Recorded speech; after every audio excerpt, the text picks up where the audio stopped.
दोस्तों देखिए, इस घर को भी खतरा पैदा हो गया था। ये देखिए, यहाँ से पानी डाइवर्ट हुआ था। और देखिए, यहाँ जो बिल्डिंग्स हैं अभी खंडर बन गई हैं। ये देखिए,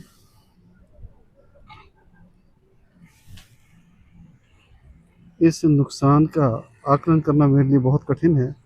मैं तो इतना ही बताऊंगा कि इतना नुकसान हुआ कि आप इमेजिन नहीं कर सकते, आप इसका अंदाज़ा नहीं लगा सकते।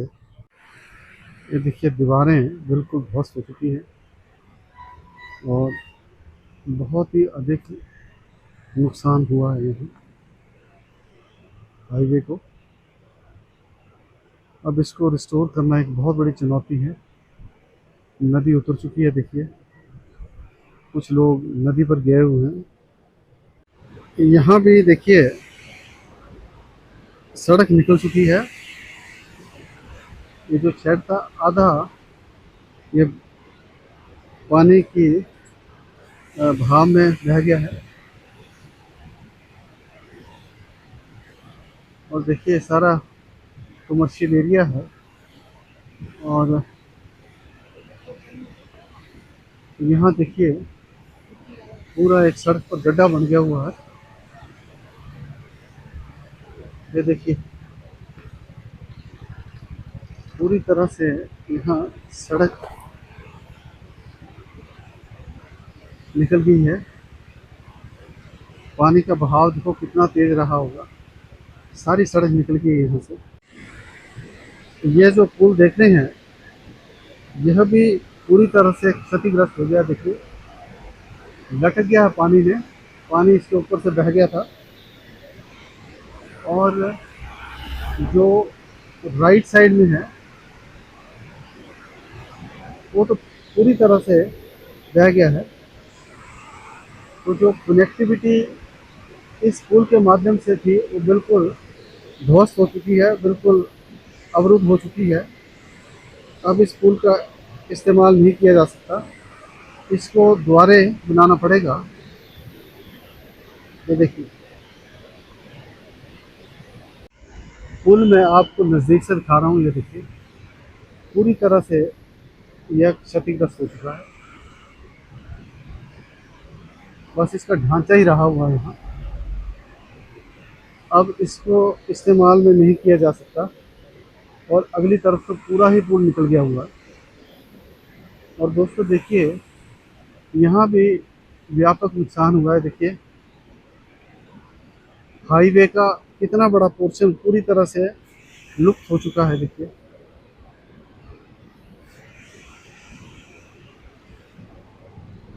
बाढ़ तो निकल गई देखिए, लेकिन अपने जख्म छोड़ गई है दोस्तों। यह हमको 2025 की याद दिलाते रहेंगे। ये देखिए दोस्तों, यह जो वैली ब्रिज है या हैंगिंग ब्रिज है पूरी तरह क्षतिग्रस्त हो गया है। लेकिन खतरे के खिलाड़ियों को देखिए, यहाँ से गुजर रहे हैं। देखिए,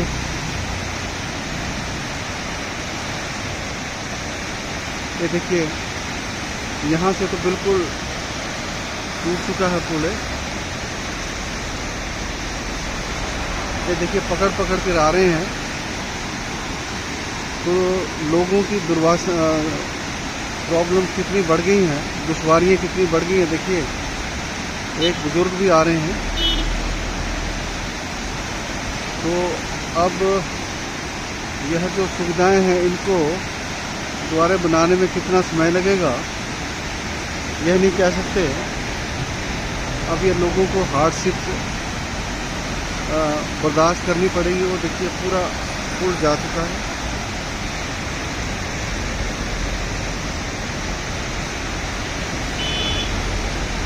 नदी आज भी उफान पर है।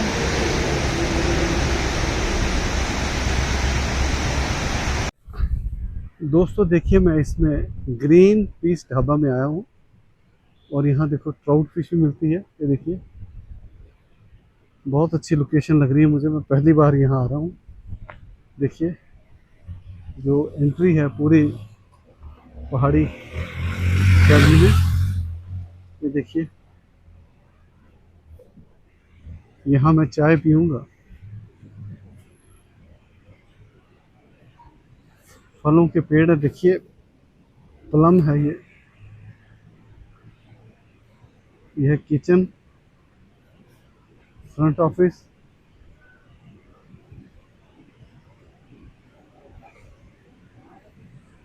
ये रेस्टोरेंट। ये देखिए दोस्तों, बिल्कुल नदी के साथ है ये। और यहाँ भी देखो पानी ने कुछ अपने जख्म छोड़े हुए हैं, देखिए।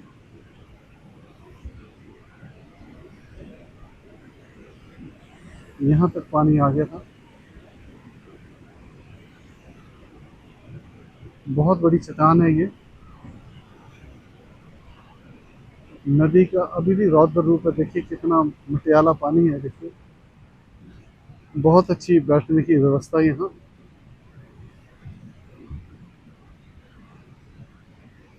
जैसे रास्ते अवरुद्ध हो गए हैं तो पर्यटक नाम मात्र।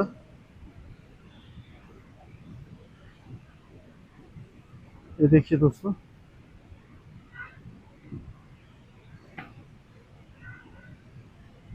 मैं यहाँ पौड़ियों से ऊपर चढ़ रहा हूँ और इस लोकेशन पर मैं चाय पीऊँगा। देखिए बहुत सुंदर लोकेशन। ये देखो नदी साथ है, ये देखिए। और यहाँ मैं बैठूँगा। ये देखिए कंक्रीट वॉल लगी है और इसके कारण ही बचाव हुआ है। यहाँ भी टेबल लगे हैं। ये देखिए जापानी फल भी लगे हैं, देखिए पूरा एक बगीचे के अंदर सेटअप है ये। मुझे तो बहुत अच्छी लगी ये जगह। अभी मैं पहले चाय पीऊँगा, फिर उसके बाद देखते कि अगर अच्छी चाय लगी तो कुछ स्नैक्स वगैरह भी मैं ऑर्डर करूँगा। ये देखिए दोस्तों, तो मेरी चाय आ गई है।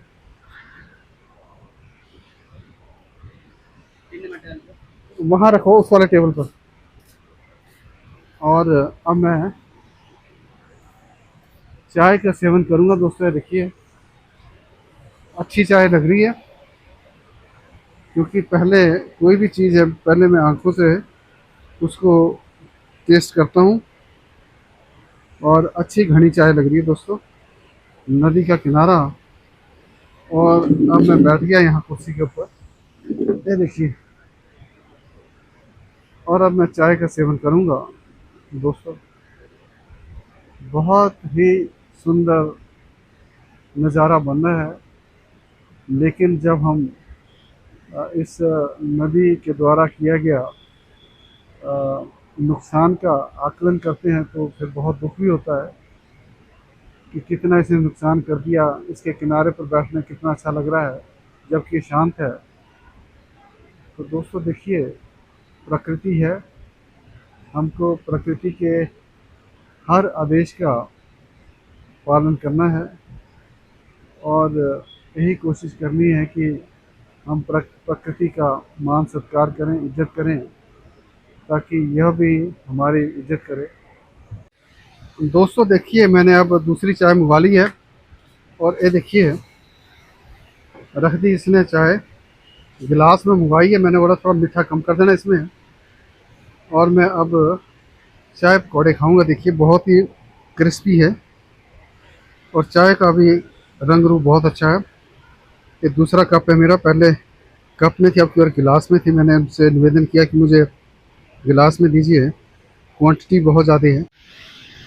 दोस्तों नदी के किनारे चाय और पकौड़ों का आनंद लेता हुआ, और ये देखिए पीछे नदी बहती हुई, और लोकेशन देखिए आप। ये देखिए पीछे चाय मेरी गिलास में, और सेटअप देखिए कितना बढ़िया है ये। और ये देखिए कितना पुराना पुल है। और यहाँ चेतावनी लिखी है इन्होंने। यह पुल केवल पैदल यात्रियों के चलने योग्य है, किसी प्रकार के वाहनों के आवागमन के लिए वर्जित है। ये देखिए दोस्तों, ब्यास के ऊपर ये पुल बहुत ही प्राचीन है। देखिए जर्जर हालत में है। और साइड में देखिए यहाँ भूस्खलन भी हुआ है। यहाँ देखिए कितना भूस्खलन हुआ है। ये जो अभी बारिशें पड़ी हैं, बादल फटे हैं, तो उस कारण से यहाँ भी भूस्खलन हुआ है। तो देखिए लोग आते हुए, तो मैं भी इस पुल से परली तरफ जाऊंगा। दोस्तों देखिए नदी ब्यास में काफ़ी पानी है और ये पुल हिल रहा है। बहुत जर्जर हालत है इसकी, लेकिन पैदल चलने योग्य है। एक तरफ को टिल्ट कर गया हुआ, तो मैं बिल्कुल राइट साइड पर चला हूँ। नीचे दरिया बहता हुआ, तो देखिए हिल रहा है और बहुत खतरनाक पुल है ये।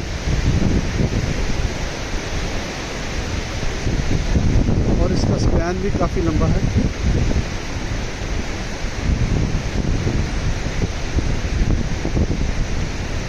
यह मैं नहीं बता पाऊँगा कि कौन से सन में बना है, लेकिन इतना मैं ज़रूर कह सकता हूँ कि शायद 100 साल पुराना तो होगा ही।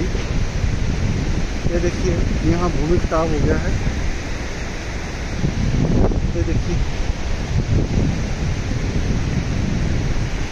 नदी ब्यास का नज़ारा अभी भी उफान पर है।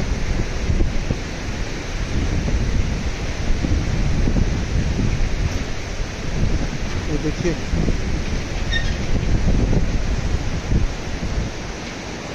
मैंने पुल को क्रॉस कर लिया है। देखिए इस तरफ भी भूस्खलन हुआ है, यहाँ भी भूस्खलन हुआ है। देखिए बहुत ज़्यादा संपत्ति को नुकसान हुआ दोस्तों। ये देखिए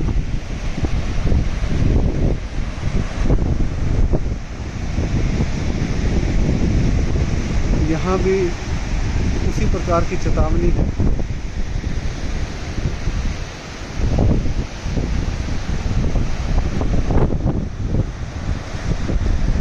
होटल शिरड यहाँ से दिख रहा है। देखिए जूम करके मैं बता रहा हूँ आपको, कितने ट्रक खड़े हैं।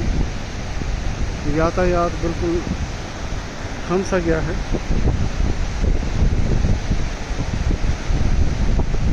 हैवी व्हीकल्स यहाँ से अभी फ़िलहाल नहीं जा रही है।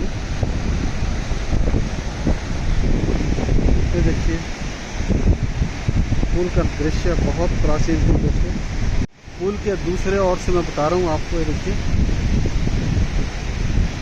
कितना अच्छा झरोखा बन रहा पुल के अंदर से, और देखिए कितना लंबा है ये।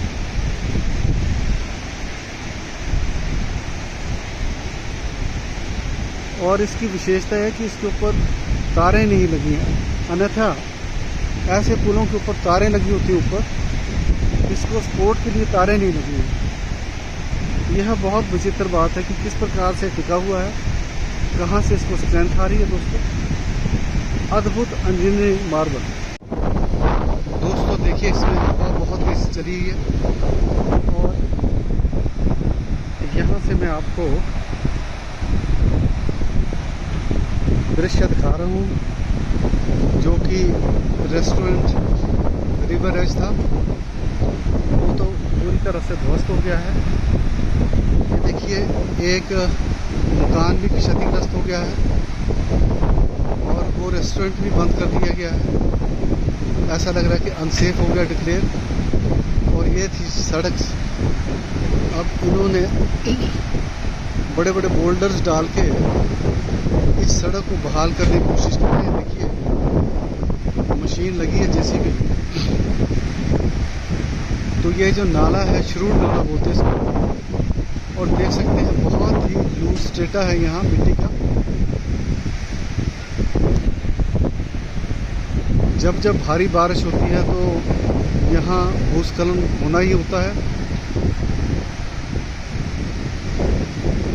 1995 में भी यहाँ बहुत ज़्यादा भूस्खलन हुआ था और 2003 में भी हुआ, 2025 में भी हुआ। देखिए, तो मैं दरिया के दूसरी तरफ से आपको दिखा रहा हूँ ताकि आप समझ आएँ कि यह शरूर नाला क्या है। अब ये देखिए कितनी पहाड़ी कच्ची है और क्या इसका कोई परमानेंट सोल्यूशन निकल सकता है? नहीं, बड़ा कठिन है। जब तक पहाड़ी कच्ची है तब तक इसका सोल्यूशन निकालना बहुत मुश्किल है दोस्तों। इन्होंने दीवार भी लगाई थी, कोशिश की थी, लेकिन वो भी सारी बह गई है। अभी भी इस रोड को बहाल करने में समय लगेगा। यह एक लाइफ लाइन है। अगर आपका राइट बैंक डिस्टर्ब हो जाता है, बंद हो जाता तो लेफ्ट बैंक चलता था और अब पूरी तरह से क्षतिग्रस्त हो चुका है। तो ऐसा लग रहा है कि 3-4 दिन में ये इसको खोल देंगे।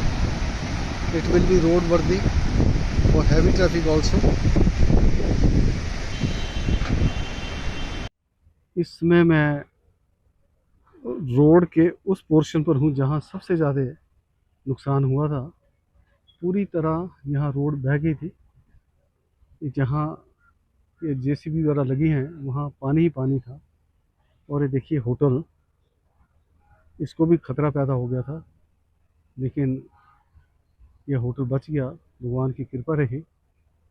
और ये देखिए अब इन्होंने यहाँ पत्थर डालकर इस रास्ते को बना दिया है और यहाँ से अब जो हैवी व्हीकल्स हैं वो भी गुजर रही हैं, लेकिन इसमें काम चला हुआ है तो फ़िलहाल बंद किया हुआ इन्होंने।